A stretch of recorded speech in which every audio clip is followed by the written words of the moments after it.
கடந்த 3 ஆண்டுகளா இந்த போதைப்பொருள் சம்பந்தமாக தனிப்பிரிவுகளை நான் தலைமையில் ஏற்று நடத்தி வர்றேன்.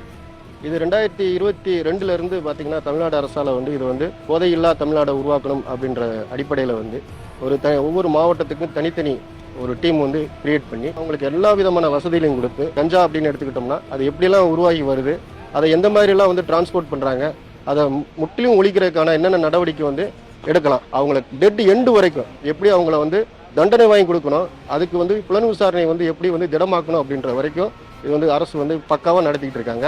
அதில் பார்த்தீங்கன்னா நான் இந்த ஒரு 3 ஆண்டு காலத்தில் தனிப்படையில் ஒரு 3000 கிலோ கஞ்சா அது நான் சீஸ் பண்ணியிருக்கோம். அது மட்டும் இல்லாமல் ஒரு 90க்கும் மேற்பட்ட மிகப்பெரிய கஞ்சா கடத்தக்கூடிய கடத்தல்காரர்களை பிடிச்சிருக்கோம்.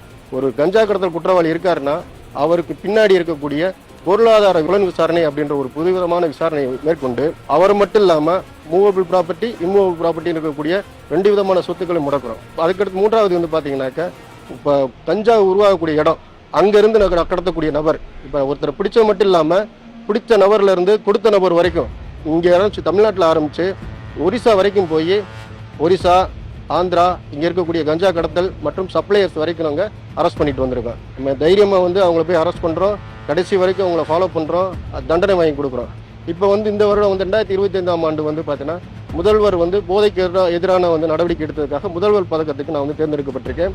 இது பார்த்தீங்கன்னா இன்னைக்கு சென்னையில் வழங்குறாங்க. இப்படி கொடுக்கும்போது இது மாதிரியான ஒரு காவல்துறை அதிகாரி சிறப்பாக செயல்பட்டதுக்காக அரசால் இது மாதிரி பதக்கங்கள் வழங்கும் போது நான் மட்டும் இல்லாமல் என்னை போன்ற ஒரு இளம் அதிகாரிகள் அரசு எடுக்கக்கூடிய நடவடிக்கைக்கு கரெக்டாக போய் இந்த டீமில் இது மாதிரி நடந்து கஞ்சா இன்னும் மேலும் கைப்பற்றி மட்டும் இல்லாமல் போதையை ஒழிக்கிறதுக்கு இது ஒரு முன்னுதாரணமாக இருக்கும்.